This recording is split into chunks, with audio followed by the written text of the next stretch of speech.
Good afternoon, everyone, and welcome to the Art of the Debate, behind the scenes with the presidential debate boss. The young kids say Janet is a boss. And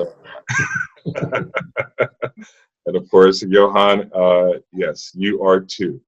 We are delighted that you could join us today. And as you all know, the Adrian R. Center will be hosting the second presidential debate. The first one is going to be September 29th. But we are hosting the second presidential debate on Thursday, October 15th at the Knight Concert Hall. And what a great moment it's going to be for the Magic City, for Miami and our community. So in preparation for this special moment that we wanted to invite you to this conversation with the Executive Director of the Commission on Presidential Debates, of course, Janet Brown, and the President and CEO of the Adrian R. Center, Johann Zeitzman, so that you can share insights with you about how a debate site is selected and what happens backstage, and that these are things that you never really get to see or even hear about sometimes. But before I even introduce Janet and Johann, I would like to recognize the very special guest. We can't see her, but we certainly see her name, Adrian Arsht herself, the one and only. Thank you, Adrian, for being with us today and for making the performing arts accessible to everyone in our community and all throughout the world, for that matter. I would also like to thank our sponsor for this event, Truist. Truist is committed to building better lives in our community and also inspiring other people as well. We also want to say that we certainly are grateful that you have made this conversation possible for all of us. And by the way, I bank at Truist as well. I'm still getting used to the name, not SunTrust anymore, Truist. Also want to quickly cover that we are handling questions for this webinar. When you register for this webinar, you had an opportunity to submit a question for this webinar. We promise to try and get to all of your questions. We may be limited to time, of course, so we ask for your understanding. So we certainly thank you for that. And with that being said, I'd like to introduce our panelists. And to begin, I will turn to Janet Brown, the Executive Director of the Commission of Presidential Debates. She's had that title since 1987. That's 33 years. She began when she was 15 years old. Prior to that, she held positions in the White House, the State Department, and the U.S. Senate. I am sure with that deep history with the Commission that we're in for some great information and hearing some great behind-the-scenes stories. I can't wait to hear those. And along with Janet, my good friend here, Johann Zeitzman. Johann has served as President and CEO of the Arsht Center for the last 2 years, and a lot has happened under his tenure, including this pandemic that we're dealing with.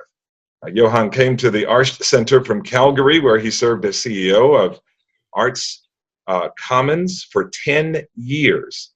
He is an industry leader and has led arts organizations across the nation, including New York and Arizona. And for those of you who know Johann, you know that he has the best South African accent on the planet.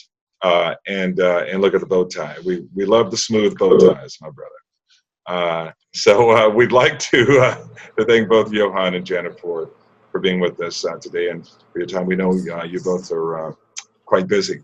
So we have asked a couple of students. I know the Commission on Presidential Debates loves to have these events on campuses. So we have some young students who have submitted some videos for us. So what I'd like to do is to go to a local student who has a question for you, Jen. Please rotate, as we say in television.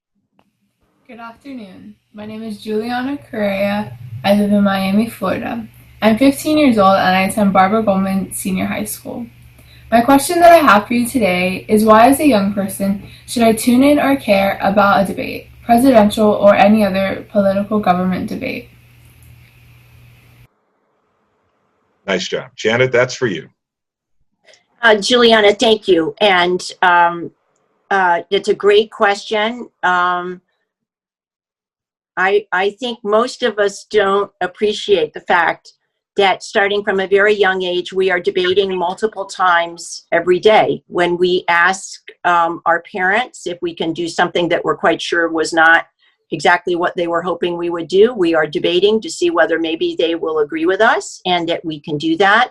that we can have the car keys, we can stay out a little longer. When we're debating with our teachers for an extension on a term paper, that's what debate is trying to persuade the person you're talking to that you would like them to accept your position. And so I think that everybody forgets that debate is a part of our ongoing activities every day. In this country, we are very lucky that debate commonly happens between people that disagree. They have different positions, they may represent different parties, but we learn all the time from the other countries that we work with on debates that this is not the case everywhere, and that the United States is admired and envied for the fact that we can have political debate without serious, dangerous ramifications and repercussions against people that may agree with one side or the other. So I think it's particularly important that students tune in and hopefully try to understand these issues and make this process their own. This is the only time you will see leading candidates for the office of the presidency and vice presidency in the same place, answering the same questions without any props or any staff people.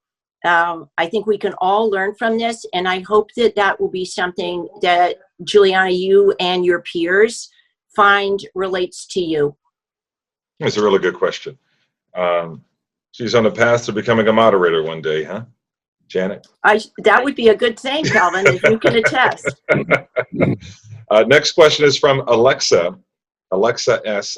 What new challenges, Janet, have you faced while planning this year's events compared to previous years, of course, due to COVID-19? Well, Alexa, we face the same challenges that everybody is facing.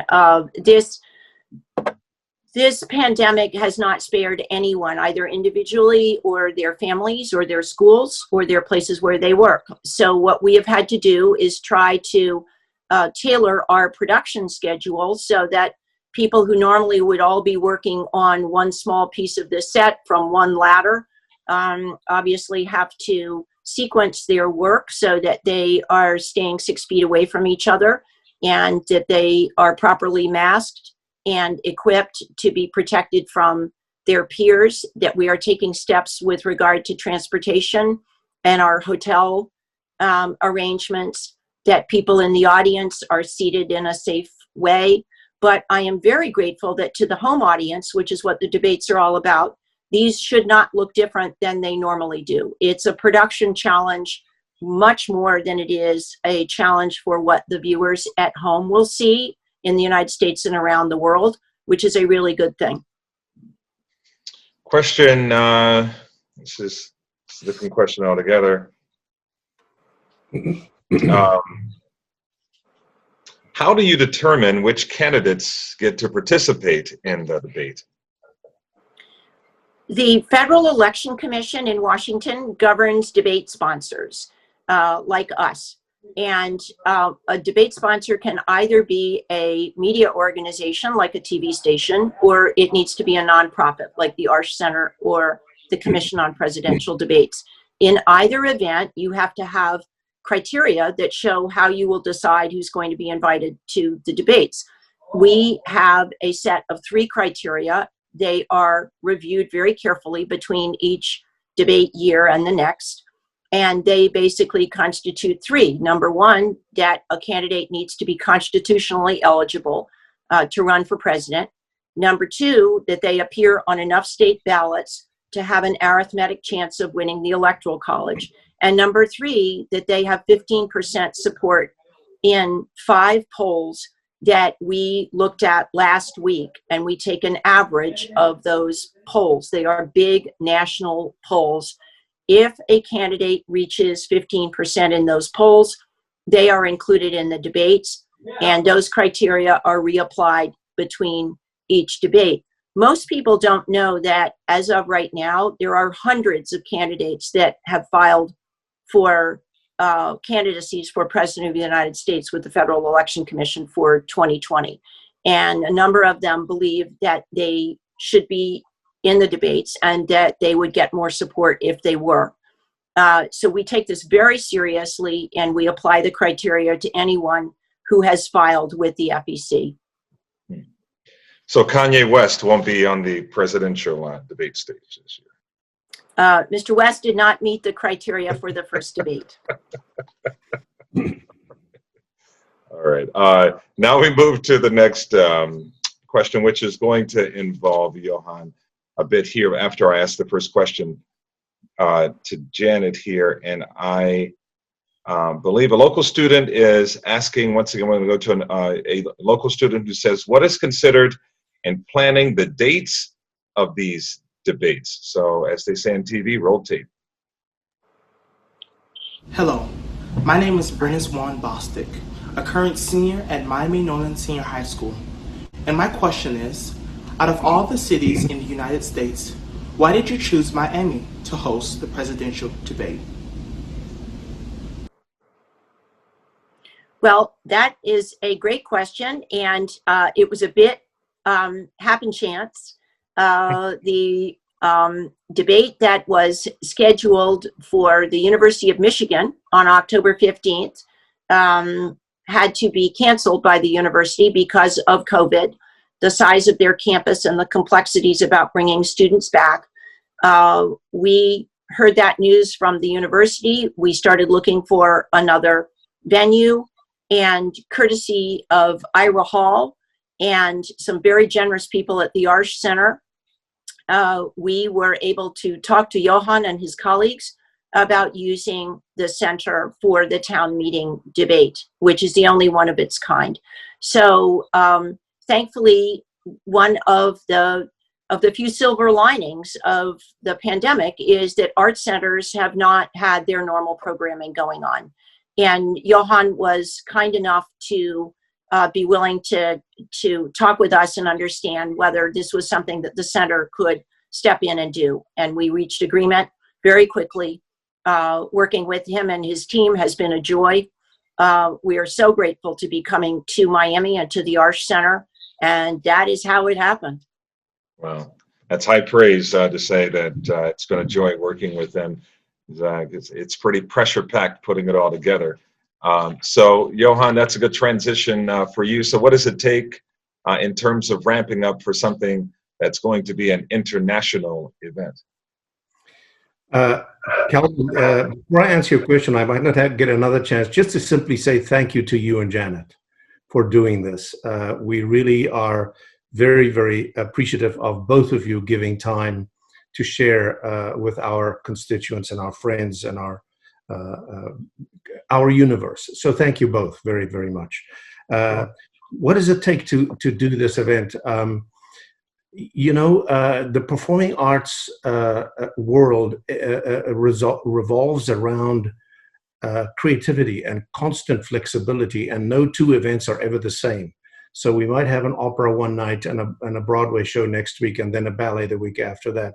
So that idea of transforming a physical facility, which might be a static facility, but using the space in endless ways and very creative ways, is kind of part of our DNA. And so for us, this is just another challenge, a wonderful one, and a great privilege and an honor. And I just have to echo Janet's words. We connected, Janet and I, for the first time, June the 1st, which in planning for events like this magnitude is yesterday.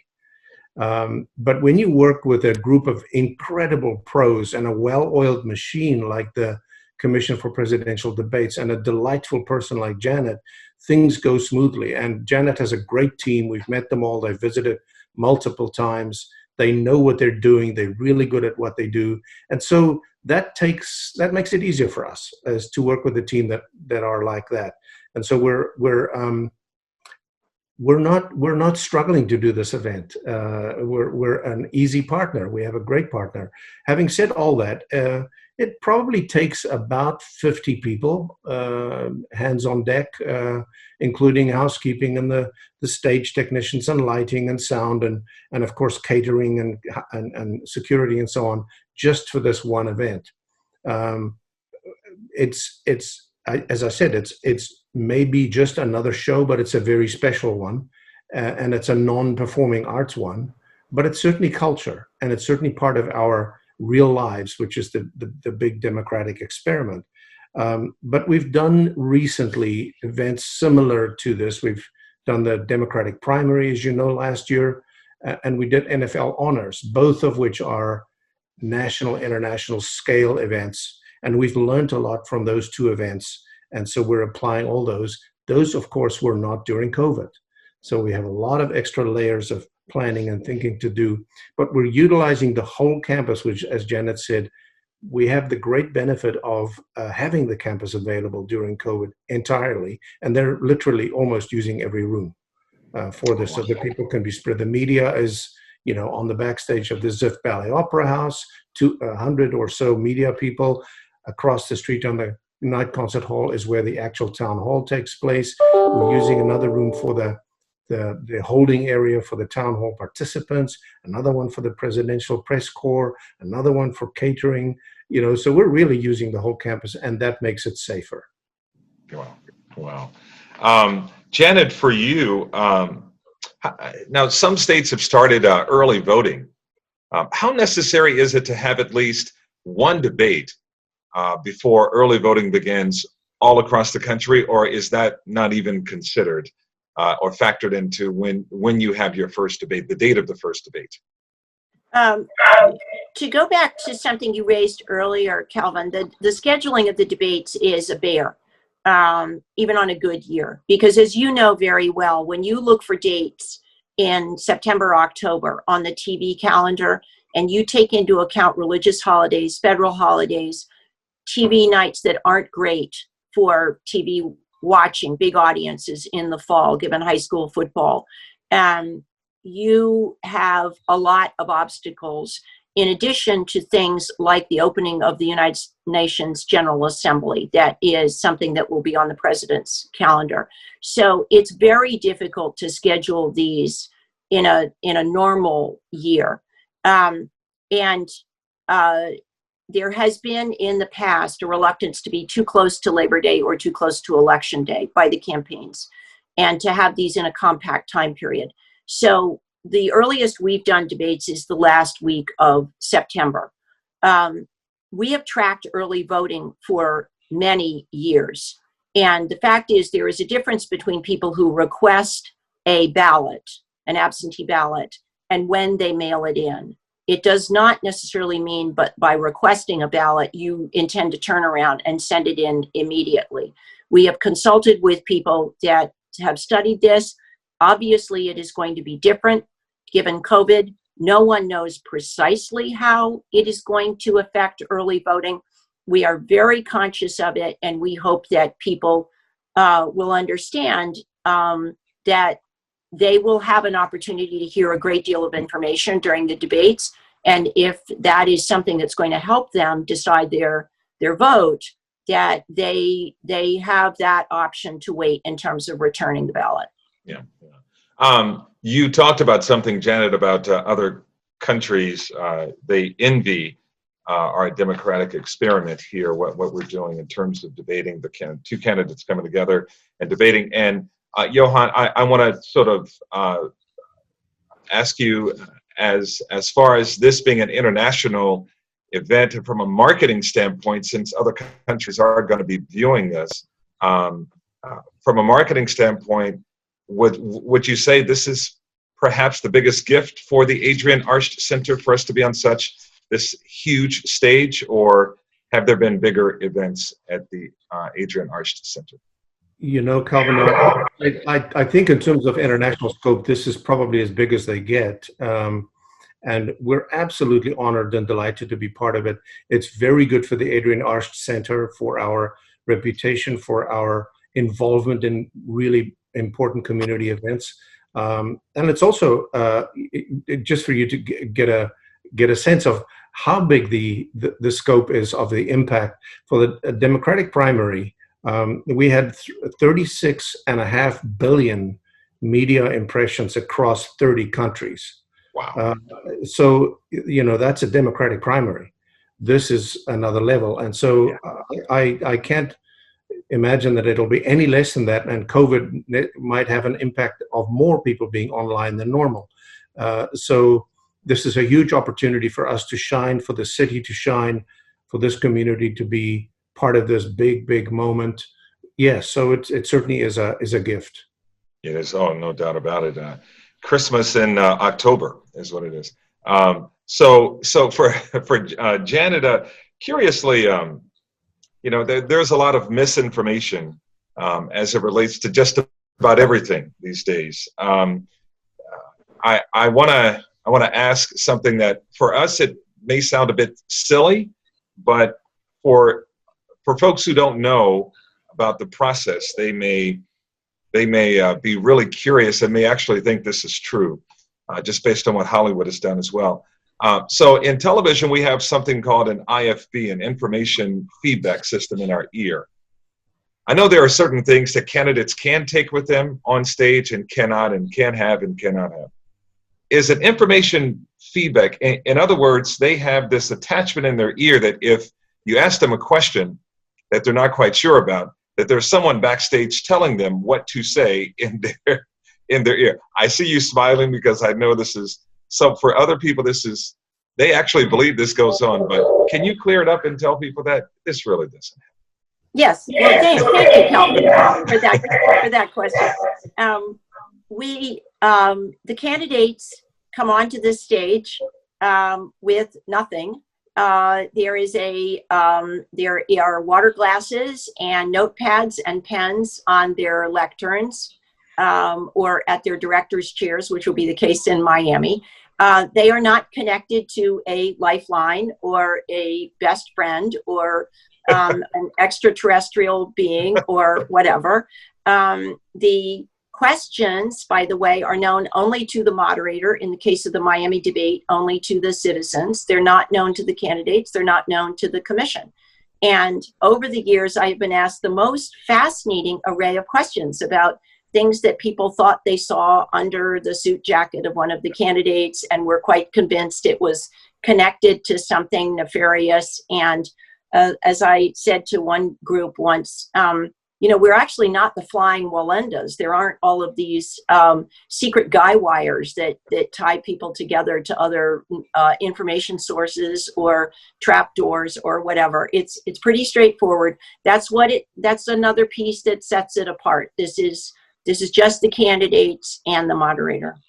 So when they go on stage, though, are the candidates, and I don't want to say that's in a very flippant way, but is it the politics of petty where they want to have the lectern at the same height? They want to know what the other candidates have and what the other candidate doesn't have. Do the chairs have to be propped in a certain way because one candidate may be taller than the other? This was an issue with Ross Perot, who's a pretty tiny guy, compared to Clinton, who was, I believe, is about 6'1".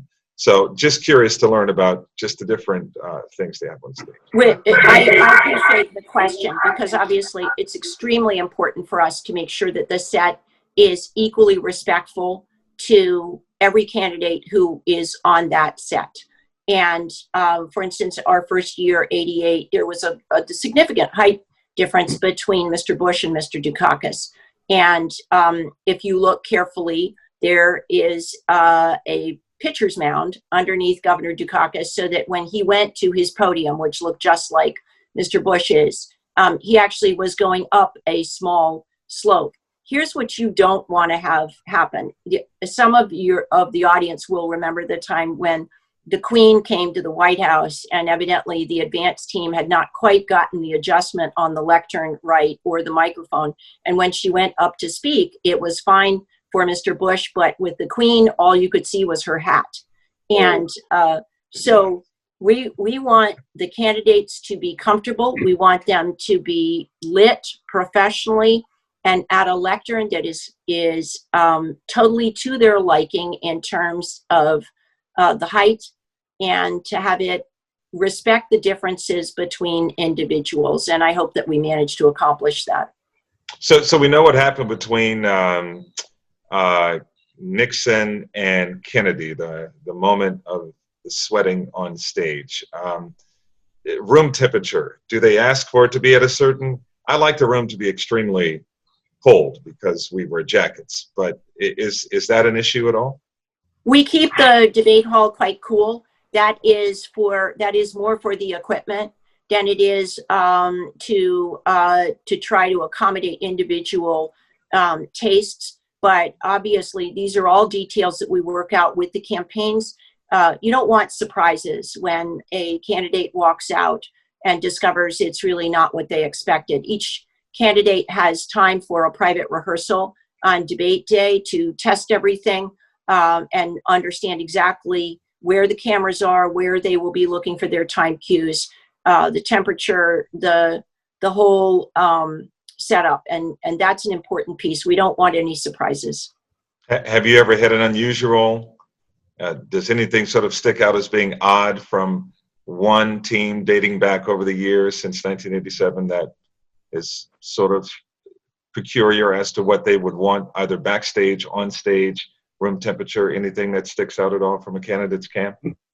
Oh, there are only about 1 million of them, and we probably won't share right now. You can't share. Oh no. Nothing at all. Now, well, you don't have to say the name. Can you say at least what the peculiar thing was, perhaps? One thing that sticks out was the arrangements that involved federal law enforcement to make sure that a particular salad was delivered at the last minute to somebody backstage. And I remember thinking, okay, we can do this. That's fine. That sounds like theater. Yes. Oh, yes. I want to apprentice under you, Johann, when this is done. Johann, go ahead. I'm sorry, Johann. We get requests for, I want 3 green M&Ms in my backstage room. Seriously. I wouldn't doubt it. I know that the candidates won't be walking or near each other because of COVID-19. But I remember a moment, I believe it was Senator Gore and President Bush. They were talking, and I believe President Bush got up in the town hall style that we're going to be having in Miami, and he walked by him. Do you have any rules or regulations against getting too close to candidates getting too close at all? And was that a moment that sticks out? Town meeting is basically theater in the round. And it was introduced in 1992, and it's particularly popular with the public because they identify with the citizens who are asking questions of the candidates, which is a very different dynamic than a journalist asking questions, as Calvin, you know very well. But if you have theater in the round, then obviously you can have people crossing in front of each other to address a citizen. Given the circumstances we're dealing with COVID, we have tried to design the set so that it will keep the candidates at a specific distance from each other, from the moderator and from the citizens, so that no one feels as though this has been made awkward for them to stay safe while they're participating. So there's a question from Ariel. She says, how can I attend the Miami debate and ask questions to candidates? I believe that's a Johann question, or perhaps if Johann can't answer it, obviously, Janet, I'm going to ask for you too. Calvin, that's absolutely a Janet question. I mean, the maximum number of people in the room is determined by COVID, but who they are is a matter that the commission and the party sort out. So I'll let Janet answer that one. I appreciate Ariel's interest, which is very generous. Town meeting is different, as we've all discussed. The primary stars of town meeting are the citizens who come to ask questions of the candidates. They will be selected by a professional polling organization as uncommitted voters from the Miami area. And those are the individuals that will come and be seated close to the candidates and will be asking the questions, working with the moderator, Steve Scully, on how they do that. So I'm grateful for the interest. It would be nice if we could open this up to people in general. It's important that we get people that have indicated they are open to hearing from both sides. And so that is the way those citizens are selected. And Johann, what restrictions exist backstage, and what precautions are being taken to minimize the spread of COVID as we invite people into the Arts Center? Really important question, especially since the debate would be the first time we opened the Arts open for public access since the emergency order was lifted just last week. So we've spent a lot of time figuring out how to keep everybody safe. This is really important for us, and backstage as important as anywhere else in the building. And so backstage, firstly, only people who have credentials can be on campus at all. So the credentialing process is very tightly controlled. Secondly, everybody on campus has to have passed a COVID test within 72 hours of the event. So only those that pass those two tests are on campus in the first place. So that rules out hangers-on and family just hanging around. Absolutely not going to happen. And backstage, really the only people who are there are absolutely needed to be there. So stagehands and technicians are, they're all wearing masks, they're behaving very safely, everything is being cleaned, and they stay away from each other, 6 foot distancing as much as possible. We want to make sure that the staff and the public and the candidates are safe. And masks required at all times. Absolutely. Yes, yes. And Janet, no handshaking, obviously, between the candidates. That's going to be different this year.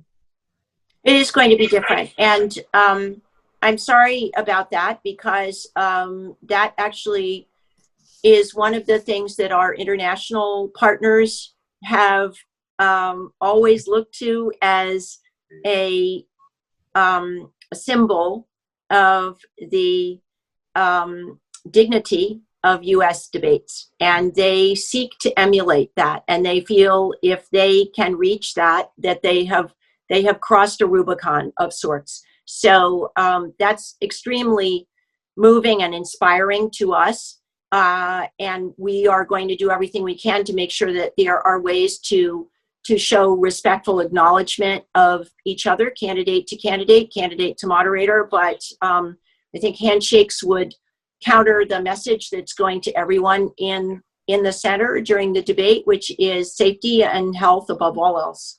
Absolutely, absolutely. And you mentioned something early on, Janet, that I want to get back to television, this being a televised debate. Do you think because some people, not only in the U.S., but in other parts of the world, are in quarantine, do you think the audience is going to be bigger over the 3 debates or 4 debates, including the vice presidential candidates? Or do you think it'll be large, regardless of whether folks were stuck at home? The audiences, Calvin, for these in the last couple of cycles have been really extraordinary numbers. The first debate in 2016 was about 80 million people domestically, TV audience. When you add online and international broadcast, we conservatively figure it was about 120 million. There's every reason to assume that will be in the ballpark of these debates this time. Wow, 120 million. Wow. So an estimated 20 to 30 million online is what you're thinking as well. Janet, can you hear me? Johann, can you hear me? I can, yes. It looks like we've lost Janet. Oh, Janet, can you hear me? I'm back. Okay, all right, great. Janet, an estimated 20 to 30 million online then, right? Yes, online, and the broadcast outlets that are not measured by Nielsen, which includes the international outlets that all carry this in real time. Does that, after 33 years, does that still make you a little bit nervous knowing that so many folks are going to be watching? It's quite a lot nervous all the time. I can only imagine. And Johann, that has to to make the hair on the back of your neck stand up and make you pretty happy, huh? Knowing that from a marketing standpoint, my, oh my, that's like Super Bowl numbers, huh? Even larger. Yeah. It certainly makes us happy, but it also makes us focus really, really hard. With laser focus to get it right. I'm very proud of the team at the Arts that keep pulling off these really big events with great aplomb, and that's good for us. But it doesn't. We don't take that for granted, and it doesn't come automatically. It takes an incredible amount of planning, and as I said earlier, with a great partner like the Commission, it feels easier. I have to say, it does. Obviously, we've learned something from the previous events, but this partner is just spectacular to work with, and so yes, it's a great excitement, and there's nothing like it, and we can't wait for it to happen. But it does, like Janet says, you're kind of nervous all the time. Yeah, we're looking forward to it as well. And from a moderator standpoint, Janet, how do you all go about choosing a moderator? It's a very tough job, Calvin, and it won't surprise you, especially given your career, that for the last several months, the Commission has been very, very popular with a lot of journalists who want to make sure that we are well aware of their qualifications to moderate a debate. And we're very grateful for that interest. This is a big, big lift. This is 90 minutes of uninterrupted TV. There are no breaks. There are no commercials. It is being carried by the members of the White House pool on a rotating. Uh-oh, I think we might have lost Janet here for a little bit. It sounded like she was beamed up. Uh-oh. Signal issues. Yes. We just lost her. She'll come back. She has to unmute herself. You know, Calvin, while we're on the air now, there she is. The one thing I found fascinating to learn about the Commission is how independent they are. You know, I think there are people who think they somehow belong to government or some department, and how relatively streamlined they are for the work that they do.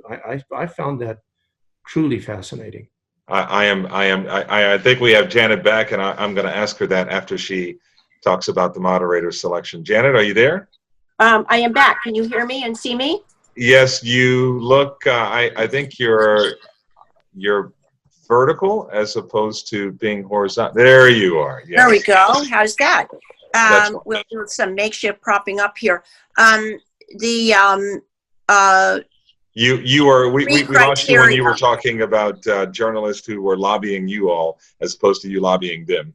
The three criteria that we use to select journalists are people that are deeply familiar with the candidates and their positions, who have had a lot of experience in live hard news broadcasting. Calvin, you know the difference between that and other forms of TV, and who will understand, for better or for worse, their names are not on the ballot. They are there to facilitate. They are not there to compete. And Johann mentioned something that's really interesting too about the Commission, because a lot of people don't realize this. A lot of people think that even though I introduced you as having worked in the White House at one point, there's no connection to the federal government, the White House, no other entity. You all stand alone, and you are a pretty small operation too. I appreciate your raising that. The name makes it sound like we are part of the federal government. We are private. We have no relationship with the executive branch. We are not congressionally chartered. We get no funding from the parties, from Congress, from PACs, or any other public source of funding, which is why we are particularly grateful to our donors who make this work possible. We do have a very small staff. We have a 3-person staff in DC, and the production team comes together just to do the debates. So we try to keep it as efficient and focused as we can. And it's a very big task, as Johann knows well, but I'm very grateful that we have a team, some of whom go back to to 87 who have been a part of this, and we are proud of the job that we have to do. We understand its importance, and I think that the structure has served us well. Yeah, from a viewer's perspective, to me it looks seamless. It looks perfect every 4 years. Yes, absolutely. Thank you. And perhaps a good way to wrap up our discussion is to talk about the impact something like this would have on a regular basis and also during a pandemic on the local economy. When a debate like this comes to town, it attracts obviously hundreds of people and their dollars as well. So Janet, I'll begin with you, and then I'll have Johann talk about it as well.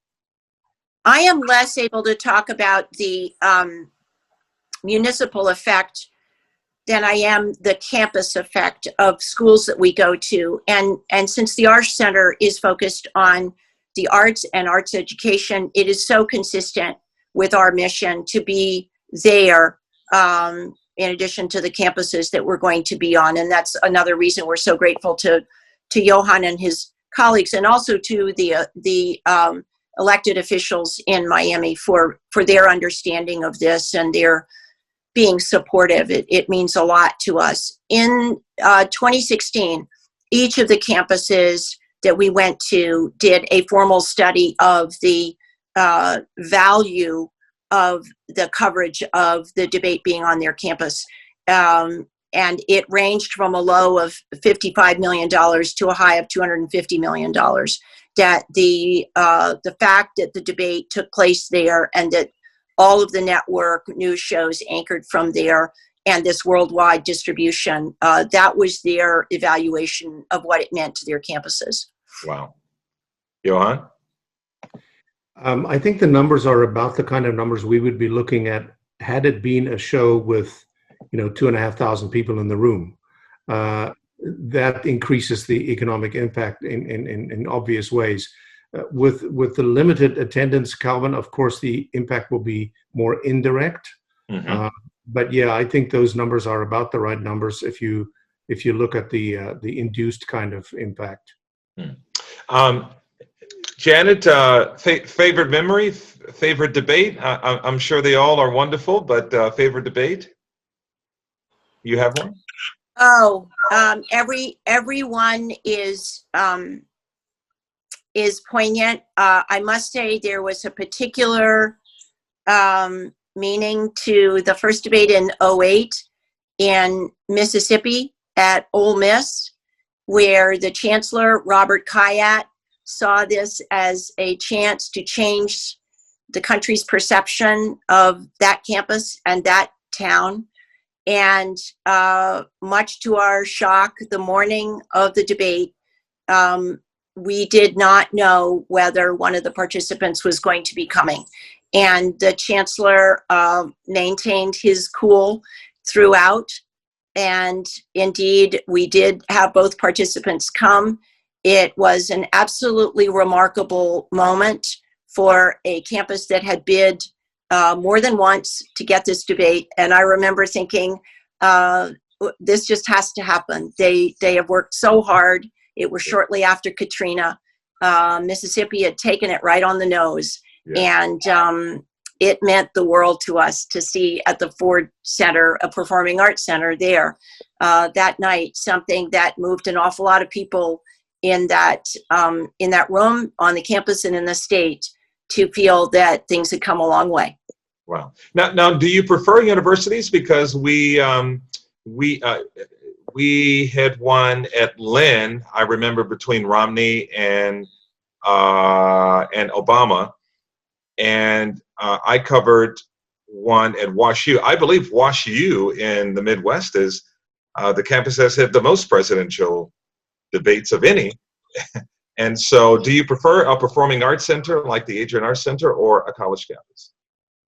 We have been lucky to have the few that haven't been on college campuses we've had in performing arts centers or similar. And they have the common theme, Calvin, of education and of welcoming people to a process that will lift them to think of things in a new and creative and meaningful way. I think it is particularly poignant for us and very meaningful to have this at the Arts Center.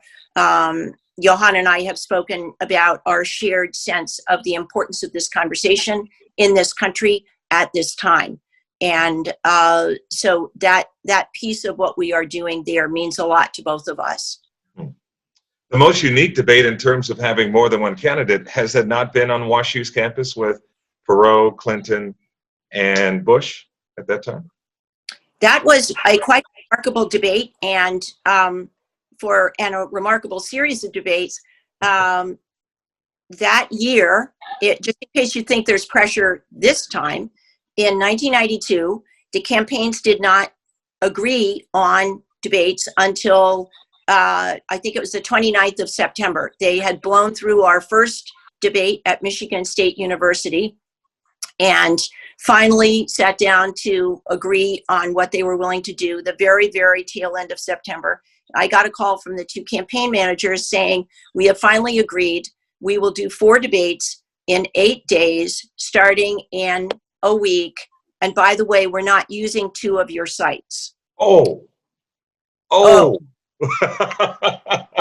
Ouch. Yes. And it will show you just how desperate or slightly crazy I was that I said, okay, fine.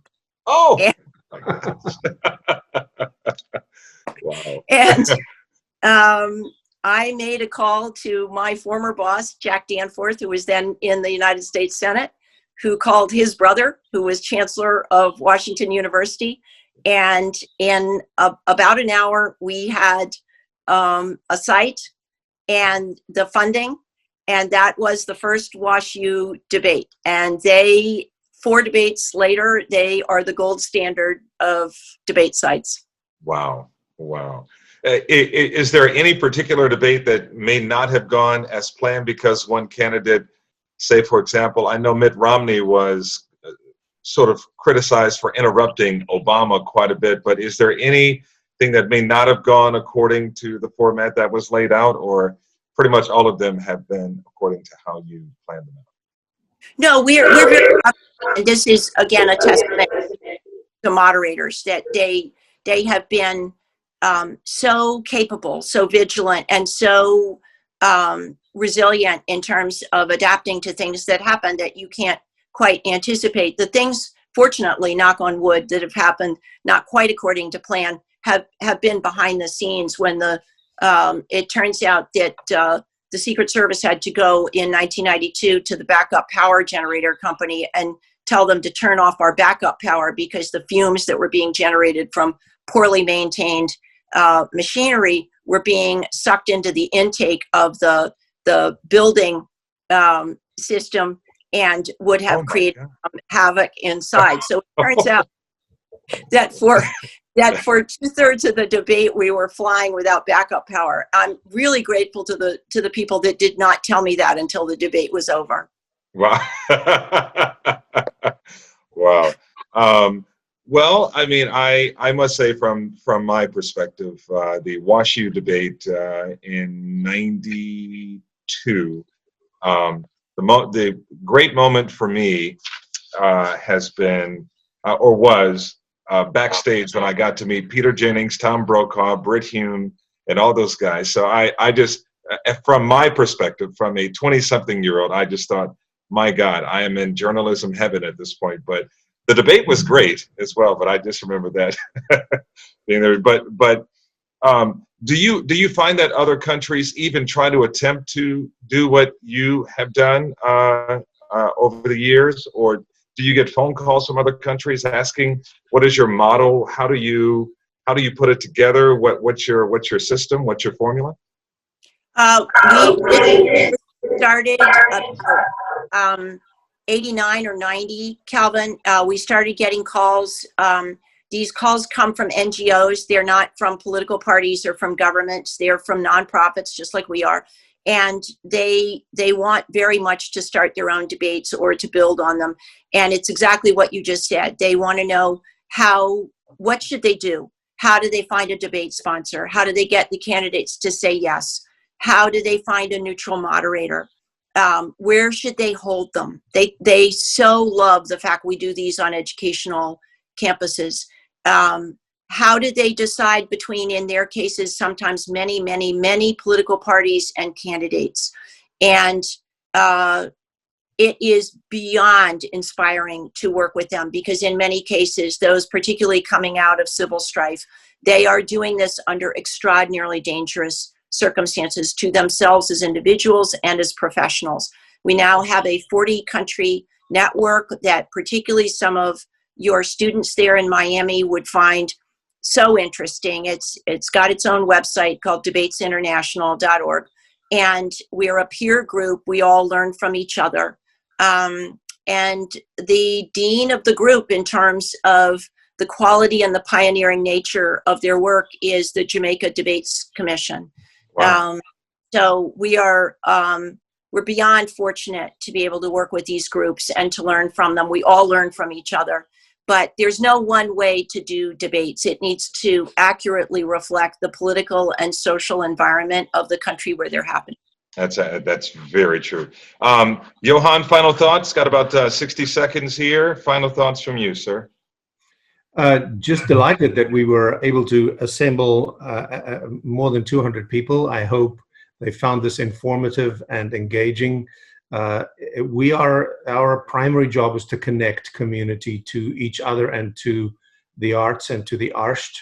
And I think this is the ultimate way to connect across the nation, across the world, is to have open, respectful discussions around issues in a way that has dignity and respect. And it is the ultimate way to connect. And so we're delighted to be part of it, looking forward to hosting it. And I wish Janet and her team all the luck with their first one in Cleveland coming up right now. Next Tuesday, yes. Yeah, we're going to learn from it. They're going to learn from it. So all the best, Janet, and thanks for doing this. Thank you, Calvin.